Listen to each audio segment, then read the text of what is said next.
Turning now to Kash Patel and some of the questions about the Charlie Kirk assassination. Our whole debate was predicated that we know everything, but to be honest, after this, I'm not so sure. So let's go ahead and put this up there on the screen. I gotta be honest, this is one of the craziest things I've ever seen from an FBI director. And the reason why is, in some ways, it legitimates many of the, quote, conspiracy theories around the assassination, and actually makes me think, wow, the fact that they're talking like this means some of this shit may be true. So let me keep it up there, guys, so I can read from it.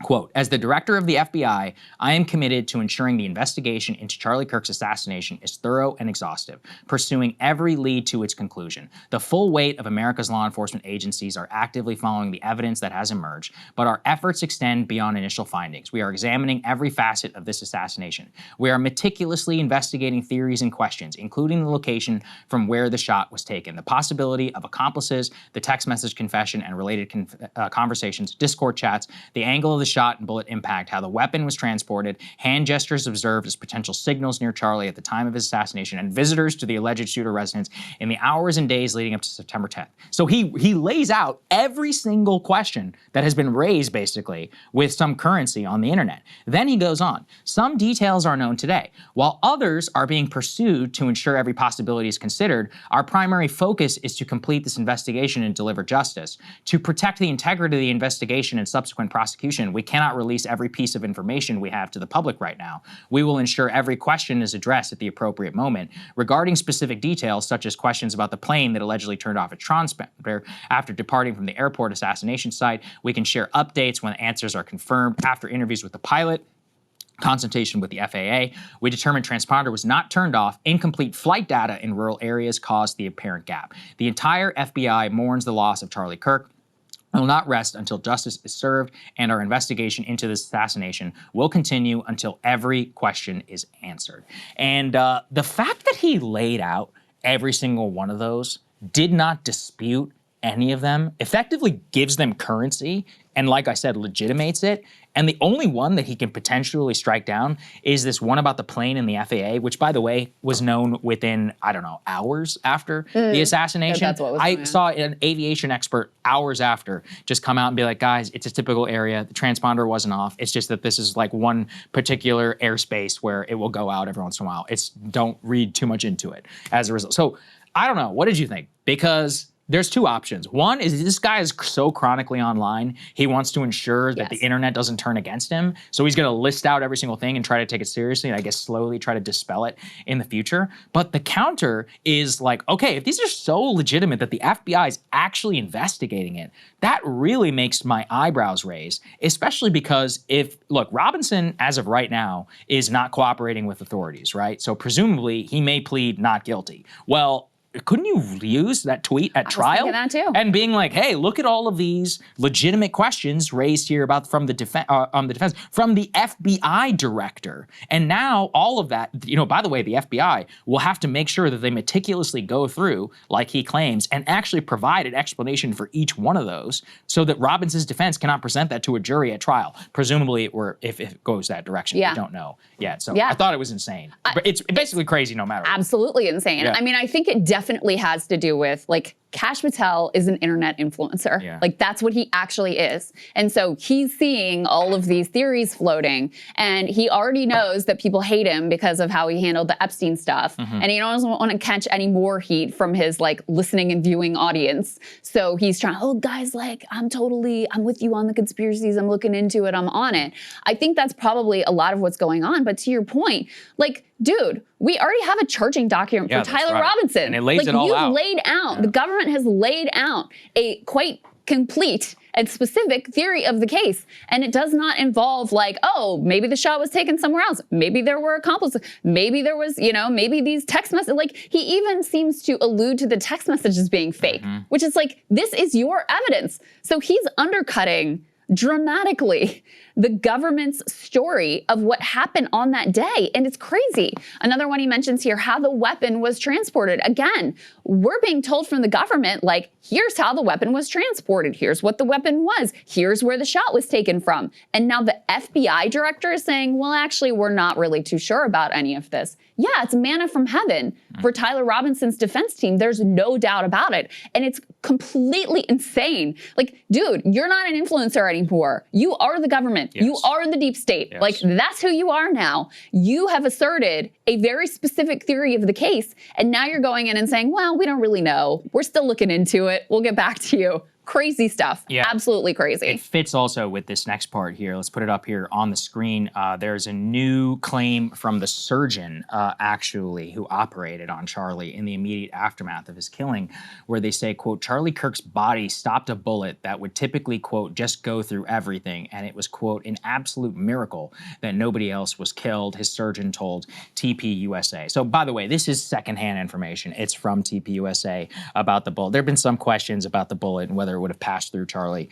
I mean, I'm generally open, giving the benefit. I don't see there's a reason TPUSA or the surgeon would lie about the situation, but it's just that when you put the totality, in the fact that Kash legitimated it and then it's a question here, it just seems all a bit odd. I almost think in that case, it's like, it would have been better to just, like, in a way, there's too much transparency right now, from the TPS and Kash and all of them, because they're like, every single claim ever made, whether Charlie made $150 million from Netanyahu or it was offered that or something. It's like, guys, in a certain way, that's why I really felt crushed for Erica Kirk, because she apparently is going to give an interview soon addressing all that. Let this lady be, please. I mean, I don't know. I just think, or for her, like, nobody's saying that she had to come out and do it, but the fact that she feels compelled to, I have complicated feelings about it. Like, I just want this, I want this woman to have peace. She seems like such a wonderful soul, her and her kids. Like, I don't know. I think it's not good that this amount, apparently, TPUSA people, this was a report. I'm not, never mind, I'm not going to say it. But my point is just that I think TPUSA people are getting hounded about this. I mean, they just lost their leader, their friend in a lot of cases. So it's difficult. It's a difficult situation. Yeah, and this information from the surgeon originally came from the EP of the Charlie Kirk show, Andrew Colvett. Is that how you say his last name? Yeah. And I mean, they are asking the public to believe a lot. I mean, even Kash apparently recognizes that there's a lot that they're asking the public to believe. And this is one of the things that is extraordinary. If true, that the surgeon said that Charlie's bone was so healthy and the density was so impressive.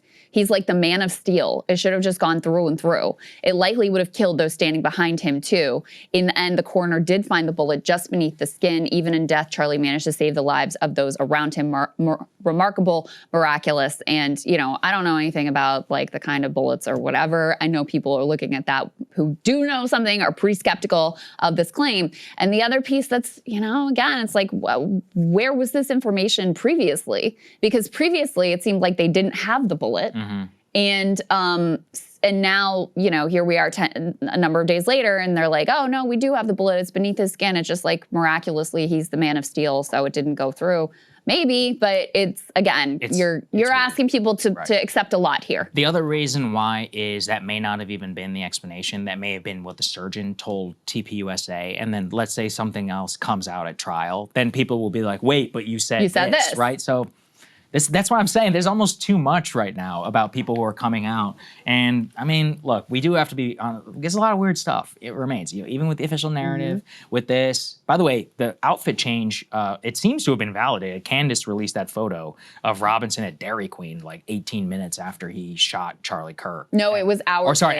Yeah, it was like at 6:30 after Kirk had been shot somewhere in the noon hour. Oh no, he apparently changed. That's what it was. But he was in that different outfit, in that photo, which psychotic. Well, he was in a mix of the two outfits. Yeah. He was in the maroon shirt and the black pants. And I don't know. And I mean, I can't even say for sure that photo is real. So, it's possible it was from another day. It looked like him. It could be AI. It could be from another day.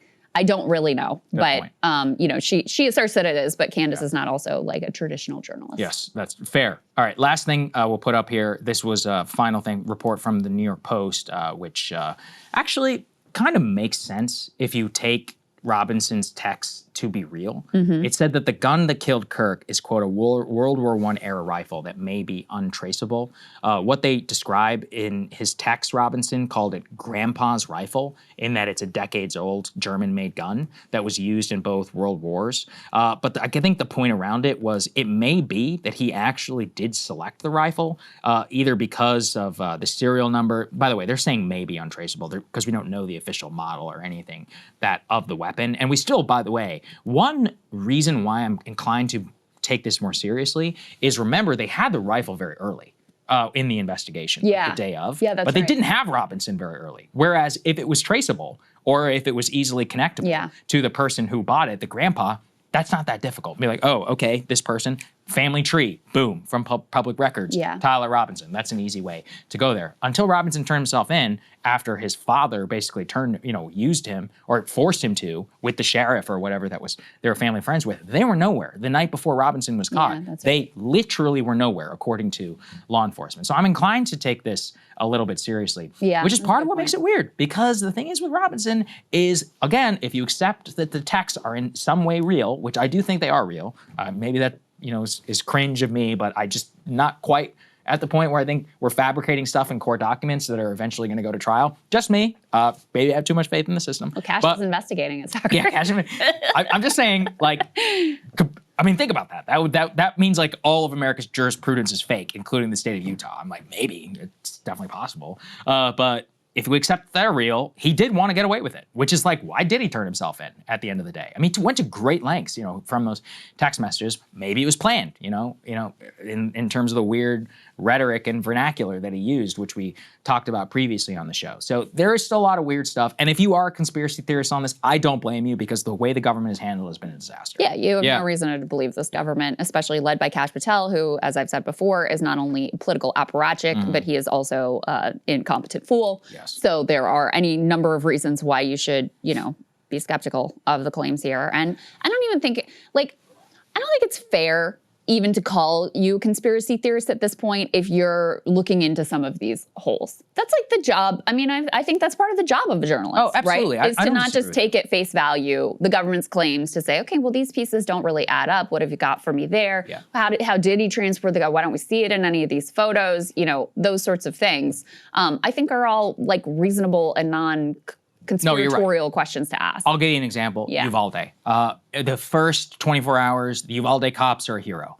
The timeline, we were some of the first people to do this. Yeah. You're putting the timeline together, you're like, wait, the shooting started at this time and they didn't kill him until hours this later. time? You're like, how does that happen? You're like, so are we understanding? And then the mom story, remember the mom who had the time to get in the car and drive all the way there and get her kid out and take her out all before this happened. That only happened because of very critical reporting. I mean, maybe it would have eventually come out, but I'm not so sure actually, because it took a lot of pressure on the Texas Department of Public Safety and Uvalde PD and all that before the full story was eventually. And then by that time, that's a whole different picture, especially with Governor Abbott and his initial press conference and giving all the credit to, the initial response. It's like, that is not what happened. So that's a good flag. You shouldn't believe it, because a lot of times they do lie, and it did happen. Hey, if you like that video, hit the like button or leave a comment below. It really helps get the show to more people. And if you'd like to get the full show ad-free and in your inbox every morning, you can sign up at breakingpoints.com. That's right. Get the full show, help support the future of independent media at breakingpoints.com.